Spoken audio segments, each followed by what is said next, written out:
Welcome to the debate.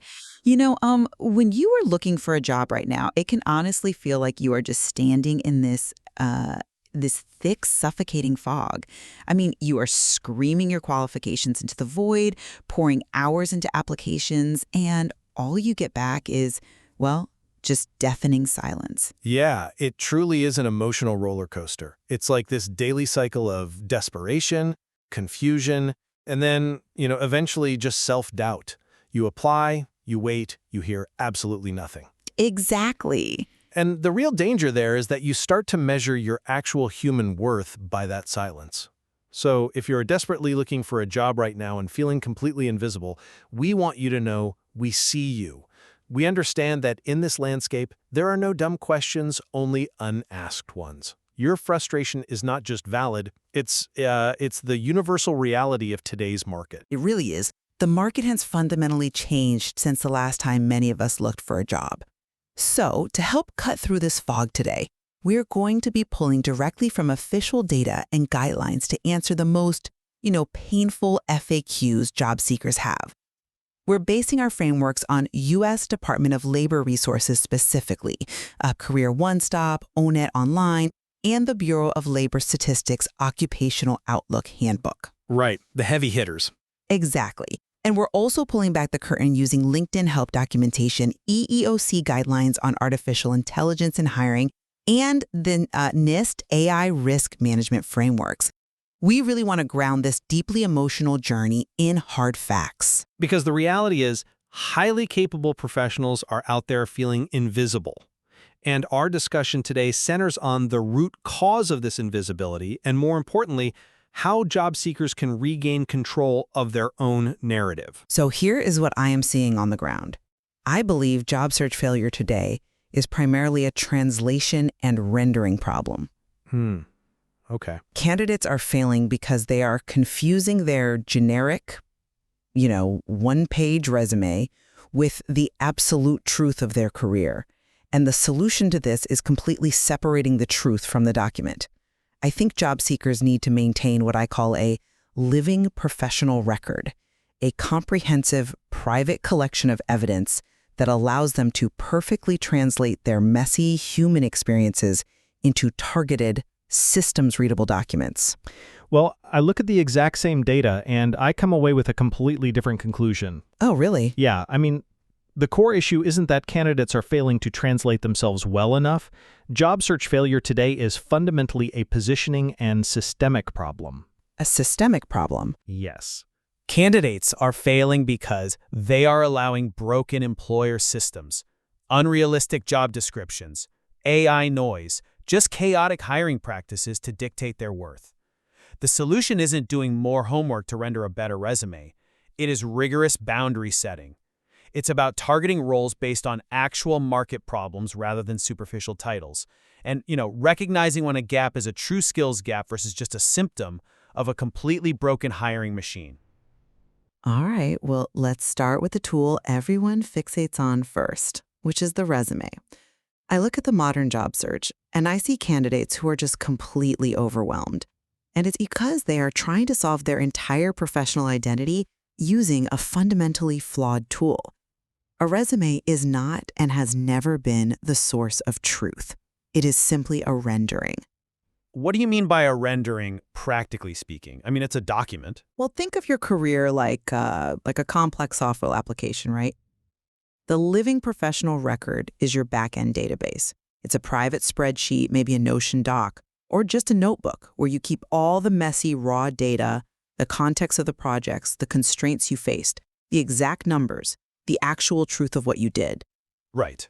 The resume, on the other hand, is just the user dashboard.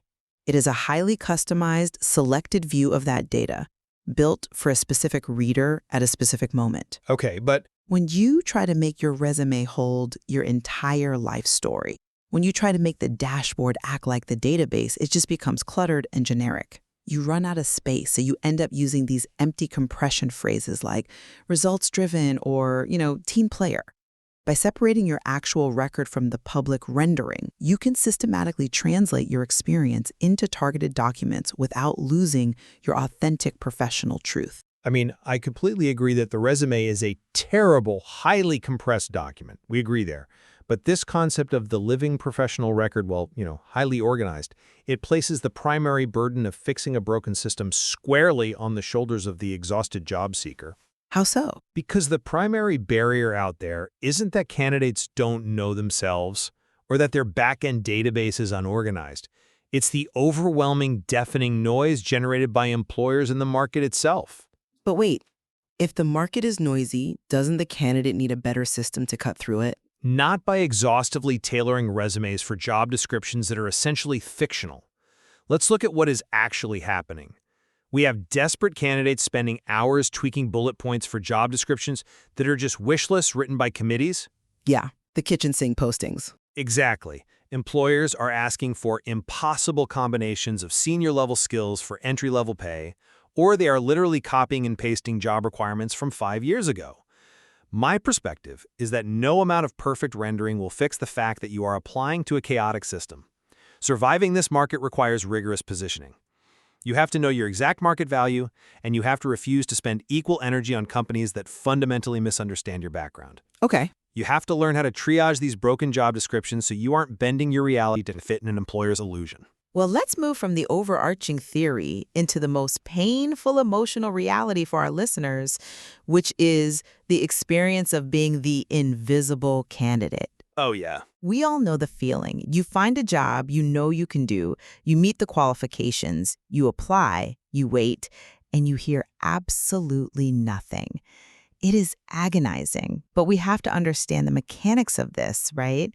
Being qualified is not the same thing as being understood. Fair point. But why are they being misunderstood if they have the skills? Because job seekers are communicating from their internal world, assuming the external audience speaks the exact same language. Like if I am a hiring manager looking for stakeholder management and your resume says you worked with different people, you are going to disappear in my review. I strongly suggest every candidate perform a visibility check. You have to look at your resume as a stranger would. You have to actively translate your internal jargon into the hiring audience's language. Give me an example of how a candidate actually executes this translation, though. Sure, let's take a transitioning military officer. They might have a bullet point about coordinating battalion-level logistics and troop movements. To them, that is perfectly clear. Right, but to a corporate recruiter. It's alien. They have no idea what that means. This is where a U.S. Department of Labor tool like ONET Online is an absolute game changer. You don't have to guess the corporate vocabulary. You go to ONET, you look up supply chain manager, and you look at the exact tasks, skills, and work activities the market uses. Oh, I see. Yeah, you'll see terms like vendor lifecycle management or supply chain optimization. So you map the raw data from your living professional record to that exact market vocabulary. You aren't inventing things. You are making your true value visible by speaking the system's language. Well, I come at it from a different way. When you force this level of exhaustive translation onto a desperate job seeker, you're implicitly telling them, if you were just a little better at explaining yourself, they would have hired you. That's not what I'm saying. But that breeds immense self-doubt. It's like trying to perfectly tune a radio to a station that isn't even broadcasting. What do you mean by a station that isn't broadcasting? The issue is often that candidates are aiming at the wrong companies or industries entirely. You are assuming the employer on the other side is acting rationally and evaluating skills, but many employers prioritize strict credentialism over transferable skills. Well, No, really. You can translate your military logistics background into corporate supply chain language all day long using ONET. But if that specific employer's internal policy, written or unwritten, is that they only hire people who spent 10 years in their exact corporate sub-industry, your beautiful translation will not save you. You are broadcasting to a dead receiver. so what is the alternative then? Just giving up on translating your skills entirely? Not giving up, no. But shifting the focus from translation to targeting. Instead of just translating their past, candidates need to build a positioning note. They need to step back and ask, what is the actual painful business problem I know how to solve? Then they need to research and find employers who are actively experiencing that problem. If you are aiming at a market that doesn't understand your background, or, only values a specific degree you don't have, the fix isn't finding a better resume synonym. The fix is finding a different audience entirely. Okay, I see why you think that, but let me give you a different perspective on the reality of reaching that audience. Okay. You can target the right company, you can find the employer with the exact problem you solve, but you still have to get past their digital bouncers at the door. Applicant tracking systems, or ATS, and AI screening tools are the infrastructure of the modern job market. I mean, if you don't translate and format correctly for them, your targeting doesn't matter at all. The ATS is exactly what drives job seekers crazy. It feels like an arbitrary wall. It is a wall, but it's one with very specific rules. Let's look at the actual mechanism of how an ATS works. A lot of candidates use these beautiful 2-column resume templates because they look great to a human eye. But when you upload that PDF into an ATS, the software's parser converts it into raw text by reading strictly left to right, line by line. Meaning it destroys the formatting entirely. Exactly. If you have Director of Sales on the left side of the page and your dates like 2018 to 2022 on the right side, the ATS mashes them together. Oh, wow. It reads Director 2018 of Sales 2022. The system suddenly doesn't recognize a valid date format. It assumes you lack the required years of experience, and it just auto-rejects you. You literally disappear because of formatting. This is why an ATS readability check is mandatory. You have to strip out the weird columns, the graphics, and the unusual headings so your text actually survives the extraction process. I'm sorry, but I just don't buy that. Let me tell you why. Why not? It's how the software works. The obsession with beating the ATS and hyper-optimizing for algorithmic screenings is exactly the kind of busy work that burns candidates out. You're talking about formatting hacks for systems that are routinely being fed garbage criteria by the employers themselves. Let's look at the employer side of this equation and the guidelines we mentioned earlier. You mean the NIST guidelines? Yes, the NIST AI risk management frameworks and the EEOC guidelines on AI and hiring. Let's break down what those actually say. The NIST framework essentially tells organizations do not blindly trust AI outputs because they are prone to bias and error. You need human governance. Right, human oversight is critical. And the EEOC explicitly warns that algorithmic screening tools can introduce massive risks, automatically filtering out qualified candidates with non-traditional paths or disabilities because the training data is flawed. But what are employers actually doing? They're relying on the software. They are overwhelmed. They are failing to conduct what we should call record-aware hiring. They are feeding chaotic, bloated, 30-point job descriptions into their ATS and just letting the machine auto-reject people based on those flawed parameters. Which is exactly why candidates need to make sure their data is structured clearly to survive that automated screen. But you can't perfectly align with chaos. It's an unwinnable game. If you spend all your time optimizing your margins and keywords for an ATS, you are optimizing for a gatekeeper that doesn't even understand the job it is guarding. Instead of playing the ATS game, the candidate must look at a job posting and divide it into 3 buckets: must-have core work, helpful extras, and pure noise. And just ignore the noise? Yes, if you know you can do the core work, you apply. But you absolutely do not rely on the algorithmic fog to see you. You have to bypass the system entirely through human networking and referrals. Humans can clarify needs and recognize potential. Systems are just built to filter and reject. I mean, I hear your frustration with the system. I really do. But let's be realistic. Even if you bypass the ATS through a referral, that human connection is eventually going to say, "Great to meet you. Send me your resume." Well, sure. And when they do, we run into the complexities of the messy, non-traditional career path. This brings us to a deeply personal reality for so many of our listeners. The resume gaps, the layoffs, the periods of underemployment, the years taken off for caregiving responsibilities. Which, by the way, are the exact things an ATS notoriously mishandles and auto-rejects. True, but this is exactly why maintaining a living professional record is so vital for a candidate's mental health. The record offers a space of deep empathy and safety. It holds your private truth, the burnout that led to the gap, the complex family medical logistics you had to navigate, the toxic boss you had to escape. You do not have to put your private trauma on a public document. The resume only needs to provide a professional rendering of that time. Okay, but how do you render a caregiving gap professionally without it sounding contrived? By extracting the professional thread. Say you stepped away for 3 years to manage complex caregiving logistics for an ailing parent. Your private record holds the personal and emotional reality, but your resume extracts the skills managing rotating schedules, coordinating with medical stakeholders, advocating in high-stress environments, and handling complex financial logistics under pressure. You redeem the messy path by finding the professional pattern underneath it, and you translate that pattern into a language the employer values.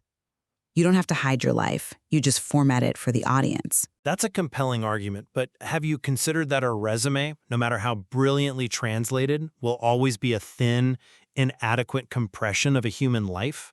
I agree with the emotional weight of what you are saying, and I deeply empathize with candidates trying to navigate those gaps, but I push back heavily on the idea that every messy path can be neatly rendered on an 8.5 by 11 sheet of paper. Why not?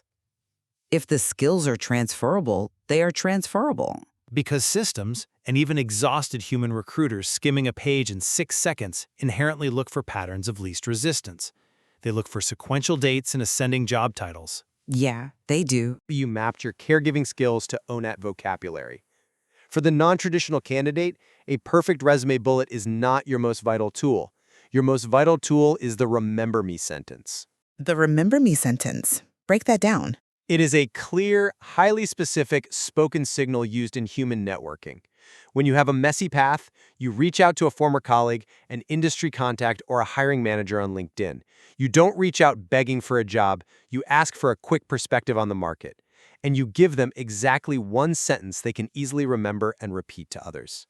So what does a bad one look like versus a good one? Okay, a bad one is generic corporate speak, like, I'm looking for operations roles where I can help teams organize unclear work. Right. Entirely forgettable. Exactly. If you say that, they will forget you 5 seconds after the call ends. A powerful remember me sentence zeroes in on a specific pain point. You say, I'm the person who takes over critical projects when the original manager quits and the team is in total chaos. Wow, that is incredibly specific. Yes, that is a problem a human manager instantly recognizes and feels in their gut. Reconnection with actual humans is the only way to contextualize a messy path. A screening software doesn't understand the nuance of why you took a survival job, but a human being can understand empathy, resilience, and potential. You bypass the machine by giving humans a memorable reason to advocate for you. Look, I don't disagree that human connection and networking are incredibly powerful. But we have to prepare candidates for the entire ecosystem, which includes both the human conversations and the digital systems that inevitably process the paperwork. So, to bring my perspective together today, regaining control of a deeply frustrating job search means changing your fundamental relationship with your own history. By leaning into the data. Yes, by embracing the living professional record. When you methodically capture your evidence, your context, and your actual responsibilities in a private database, you stop defining your worth by the silence of the market. You separate who you are from the one-page dashboard you submit. You gain the power to create authentic, targeted renderings. You learn the mechanisms of the ATS, you learn to translate your reality into the vocabulary of ONET, and you ensure that when you do apply, your true capability is visible, formatted correctly, and undeniable to both the machine and the human reader. And to summarize my stance, surviving this modern job search requires fierce boundary setting and strategic positioning above all else. You have to recognize that the market is flooded with systemic noise. You cannot take the silence personally. Silence from an employer doesn't mean you are worthless. It almost always just means their system is broken and their criteria are chaotic. So the defense is boundaries? Exactly. You have to triage those chaotic job descriptions. You have to target the actual, painful problems you know how to solve rather than just matching keywords. You must recognize when an employer is asking for an impossible wish list and refuse to bend your reality to fit it. And most importantly, you have to leverage human networks to bypass these automated gatekeepers. You take your highly specific remember me sentence to real people who have the capacity to understand and advocate for your messy, beautiful, non-traditional career path. Well, I think where we fundamentally converge today is on the reality that the traditional resume is a deeply flawed document. It is a highly compressed, inadequate tool that entirely fails to capture a candidate's true human worth and complexity. Oh, absolutely. If there is one thing listeners take away today, it is that they must stop defining their personal and professional value by the market's automated silence. The market is measuring a very narrow, poorly formatted slice of a document. It is not measuring your intellect, your work ethic, or your soul. Precisely. The silence is a reflection of the system's limitations, not yours. Where we continue to disagree, however, is on the primary mechanism of survival in this landscape. I believe the focus must remain on mastering the translation and formatting of one's record, utilizing the tools available to ensure you can successfully navigate the digital systems that currently dominate hiring. And I remain convinced that trying to perfectly tune yourself to a broken algorithm is just a recipe for burnout. Bypassing the system through strict market positioning, boundary setting, and direct human networking is the only way to stay sane and find an employer who actually understands and values what you bring to the table. Navigating today's job market requires an immense amount of emotional resilience and tactical patience. If you are out there in the thick of it, feeling the weight of that silence, please remember, you are vastly more capable and complex than what the market can currently see. We highly encourage you to explore the U.S. Department of Labor resources we've discussed, Career One Stop and ONET, to help build your own vocabulary and structure your approach. The tools and the data are there, but the journey is uniquely yours. You have to decide whether you need to spend your energy carefully tuning your broadcast to fit the machine's parameters, or setting a boundary, walking away, and finding a human audience that actually wants to hear what you have to say. The fog out there is real, but whether you build a better compass to navigate through the digital filters or you find a human guide to walk you around them, just remember, your voice and your value are still there, waiting to be recognized. Thank you for joining us on The Debate.